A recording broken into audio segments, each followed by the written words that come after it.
Rajasthan high court में एक बार फिर से बम की धमकी मिली है और चौंकाने वाली बात है कि पिछले 50 घंटे में तीसरी बार ये बम की धमकी मिली है और एक महीने में चौथी बार बम की धमकी सामने आई है।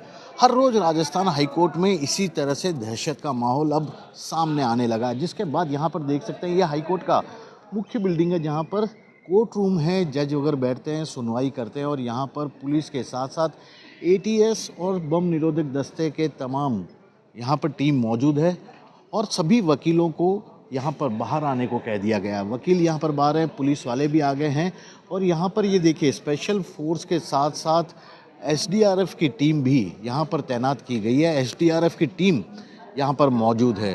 बम निरोधक खोज दस्ते और जो खोजी कुत्ते हैं वो अभी कोर्ट परिसर में चप्पे चप्पे की छानबीन कर रहे हैं और छानबीन में किसी तरह की कोई कोताही नहीं बरतने की बात कही जा रही है। 50 घंटे में तीसरी बार बम की धमकी मिलना, वो भी राजस्थान हाई कोर्ट के जयपुर ब्रांच में, अपने आप में कई सवाल भी उठाता है कि आखिरकार कौन ये धमकी दे रहा है, उसका मकसद क्या है, केवल दहशत फैलाना या अपने नापाक हरकतों को भी यहाँ पर अंजाम देना। क्योंकि पिछले 4 बार में जब बम की धमकी मिली थी तो यहाँ पर कोर्ट के सभी कामकाज को रोकते हुए, केस की सुनवाई तक को रोकते हुए यहाँ पर पूरी जांच की गई है और उस जांच के दौरान कुछ भी नहीं मिला है। लेकिन इस दौरान जो जांच की प्रक्रिया थी उस दौरान कोर्ट के सभी कामकाज रुके हुए थे, केसों की सुनवाई नहीं हो रही थी। वैसे ही काफ़ी लंबे वक्त से हाई कोर्ट में केस अटके पड़े रहते हैं।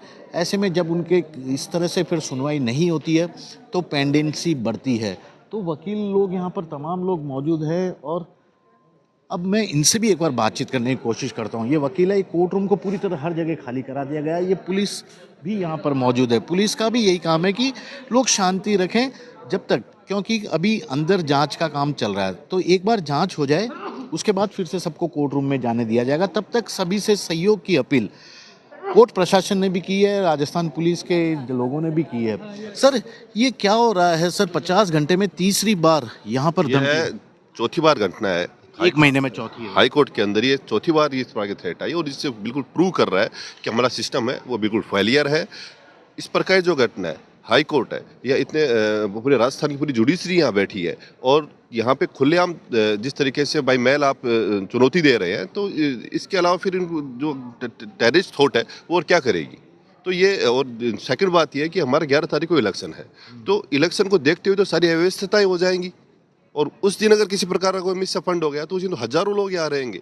आज तो मान लिया अपन 4-5 हज़ार लोग यहाँ पे, 5 हज़ार लोग होंगे, उस दिन तो करीब 10 से 15 हज़ार लोग यहाँ पे होंगे, तो उसको आप कैसे मैनेज कर पाओगे? सर, ये जो इस तरह की जो आ रहा है, धमकियां आ रही है, आप सुरक्षा के लिए क्या व्यवस्था चाहते हैं हाई कोर्ट में? क्योंकि लोग आते हैं, सब लोग आते हैं, क्या चाहते हैं आप लोग?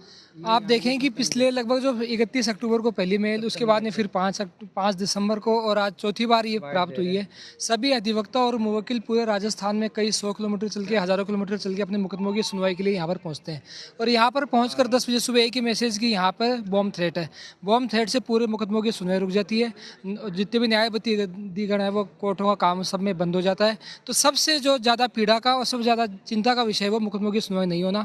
और उसके बाद में आप देखें कि ये जो इस तरह की जो मेल आ रही है बॉम्ब थ्रेट की, ये राजस्थान सरकार और पूरी न्यायपालिका को सीधा सीधा चैलेंज है, पूरे जुडिशियल सिस्टम को पूरा चैलेंज है। और जितने भी इंटेलिजेंस एजेंसियां हैं, आप एटीएस कहें, आपने बॉम्ब स्क्वाड यहाँ पे मौजूद है, डॉग स्क्वाड यहाँ पे, सभी के लिए चैलेंज है। 1.25 महीने पहले तक जो मेल आई उसके बारे में अभी तक जांच एजेंसियां किसी निष्कर्ष पर नहीं पहुंच पाई, किसी दोषी को नहीं पहचान पाई, किसी पे कोई कार्रवाई नहीं हुई। तो पूरी जांच एजेंसियां यहाँ पे पूरा कंप्लीट फेल्योर दिख रहा है सभी के सामने। लेकिन सर, सुरक्षा के लिए क्या चाहते हैं? क्योंकि यहाँ आम पब्लिक भी आते हैं।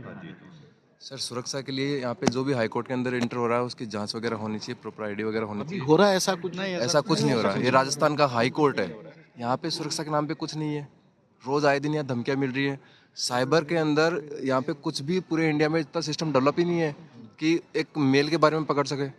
वीपीएन सिस्टम का कुछ नहीं है, कंप्यूटर के मैक एड्रेस के बारे में नहीं जानते। जैसे मोबाइल का IMEI नंबर होता है वैसे कंप्यूटर का मैक एड्रेस होता है, तो किसी को पता ही नहीं कि कैसे उसको पकड़ना है, कौन से कंप्यूटर से मेल आ रही है, कहाँ से आ रही है, कौन सा VPN यूज़ हो रहा है। साइबर अपराधी हैं वो बाहर बैठ के, दूसरे देशों में बैठ के, दूसरे स्टेट में बैठ के कुछ भी मेल कर रहे हैं।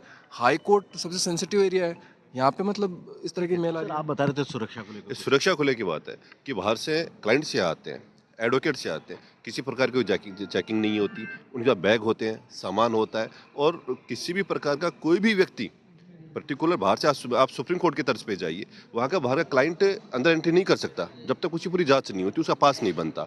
एडवोकेट एंट्री नहीं कर सकता जब तक उसकी पूरी जांच नहीं होती। और यहाँ बाहर से कैंपस से कोई आ सकता है, और इवन यहाँ तक कि वो अंदर कैंपस के अंदर जाने, कोर्ट जुडिस जो कैंपस है इसके अंदर जाने के भी कई रास्ते हैं, केवल एक गेट नहीं है। हाई कोर्ट में घुसने के तो 5 गेट है, और इसके अंदर जाने, हमारा जो सत्यमेव जयते वाला जो अंदर है, तो इसके अंदर जाने के भी कई रास्ते इन लोगों ने कर रखे हैं। तो कहाँ से सुरक्षा एजेंसियां काम कर रही हैं अपना, तो ये बिल्कुल गलत है। लगातार थ्रेट आ रही है, इससे आतंकवाद का मनोबल बढ़ रहा है। बहुत बड़ी बात कही है कि सुरक्षा में किस तरह की यहाँ पर चूक सामने आ रही है, किस तरह से कमियां हैं, किस तरह से सिस्टम को सुधारा जा सकता है। ये देखिए, फिर से देखिए, ये हाई कोर्ट का मेन भवन है, जहाँ से अंदर जाने का जज, जो क्लाइंट हैं, वकील हैं, सब अंदर जाते हैं। जज के लिए अलग रास्ता है, लेकिन यहाँ पर कोर्ट परिसर बने हुए, कोर्ट रूम बने हुए हैं, और इस कोर्ट रूम में अब आज कोई काम नहीं हो रहा है, क्योंकि इससे पहले भी, मैं जैसे पहले ही बता चुका हूँ, 1 महीने में 4 बार यहाँ पर धमकी मिल चुकी है, बम की धमकी। हालांकि जांच की गई थी, उस वक्त कोई भी कुछ भी नहीं मिला। अब एक बार फिर से धमकी आई है, और जांच एजेंसियां अपनी ओर से जांच कर रही है, ट्रेस करने की कोशिश कर रही है कि आखिरकार कौन व्यक्ति है जो सूचना के जरिए इस तरह से बार बार टेक्नोलॉजी का उपयोग करके धमकी दे रहा है कि उसको ट्रेस भी नहीं कर पा रहे हैं। ये देखिए, यहाँ पर तमाम लोग हैं, हर चीज़ की यहाँ पर जांच की जा रही है। ये पूरा है, और इसके जरिए कोशिश की जाएगी कि कहीं कोई संदिग्ध चीज़ यहाँ पर पड़ी ना मिले, क्योंकि बहुत सारे लोग आते हैं। एक बार सुरक्षा की तरफ देखिएगा, ये सुरक्षा है यहाँ पर।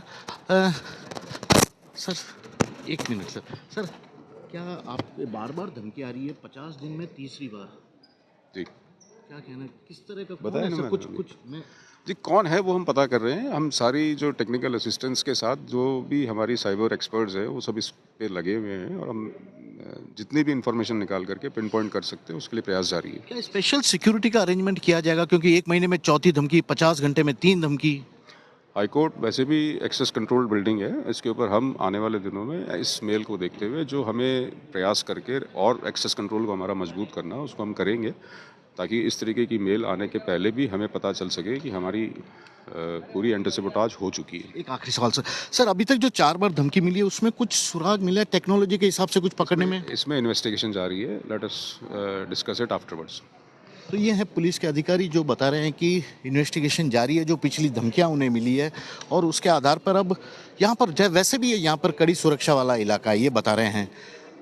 किस तरह से पूरे मामले की जांच की जानी, फिर से देखिए, यहाँ पर तमाम सुरक्षा व्यवस्था मौजूद है, पुलिस के अधिकारी मौजूद हैं, और पूरी बिल्डिंग के चप्पे चप्पे के इलाके की यहाँ पर जांच की जा रही है, और मकसद केवल इतना ही है कि हाई कोर्ट में, और ये देखिए, यहाँ पर जुडिशरी के लोग हैं, पुलिस के लोग हैं, उस तरफ वकील हैं, और ये सभी लोग शायद इस बात को लेकर चिंतित है कि आए दिन क्यों धमकी दी जा रही है, क्यों कामकाज को रोकने की कोशिश की जा रही है, इसके पीछे का मकसद क्या है। कैमरामैन विक्रम सिंह भाटी के साथ श्रीवत्सन, जयपुर न्यूज़ 24।